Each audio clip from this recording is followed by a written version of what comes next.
اللہ اکبر، اللہ اکبر۔ اللہ سے قربت کی سب سے بڑی نعمت نماز ہے۔ میرے نبی نے فرمایا جب آدمی سجدہ کرتا ہے تو اللہ کے قدموں میں سر رکھتا ہے۔ تو میں سب سے یہ جھولی پھیلا کے کہتا ہوں، نماز کبھی چھوٹ جائے قضائی دو، کبھی چھوٹ جائے قضائی دو، لیکن نماز چھوڑو نہیں، چھوڑو نہیں، چھوڑو نہیں۔ میرے نبی کے دنیا سے جاتے ہوئے آخری الفاظ تھے، الصلاۃ الصلاۃ الصلاۃ، میری امت نماز نہ چھوڑنا۔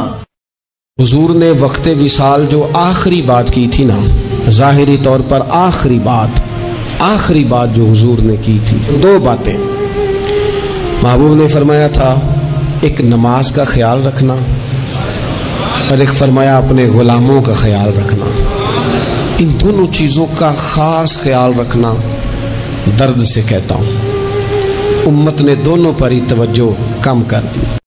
حضور صلی اللہ علیہ وسلم فرماتے قیامت کے دن اللہ تعالیٰ انبیاء کے لیے نور کے ممبر بچھائے گا، ہر نبی ممبر پہ بیٹھ جائے گا، ہر پیغمبر علیہ السلام اپنے ممبر پہ جلوہ فروز ہو جائیں گے، ہر پیغمبر، لیکن حضور فرماتے ہیں میرا ممبر خالی ہوگا۔ یا رسول اللہ صلی اللہ تعالیٰ علیہ وسلم آپ کا ممبر کیوں خالی ہوگا؟ حضور فرماتے ہیں میں ممبر چھوڑ کے رب کی بارگاہ میں کھڑا ہو جاؤں گا، اور اس ڈر سے کھڑا ہو جاؤں گا کہیں ایسا نہ ہو کہ میں جنت میں چلا جاؤں اور میری امت رہ جائے۔ میں اپنی امت کی سفارش کروں گا، رب میری امت کی سفارش قبول کرے گا۔ فرماتے ہیں میں اتنی سفارش کروں گا، اتنی سفارش کروں گا کہ جہنم کا دروغہ مجھ سے کہے گا کہ محبوب کمال ہو گئی، آپ نے تو اپنا کوئی غلام دوزخ میں رہنے نہیں دیا۔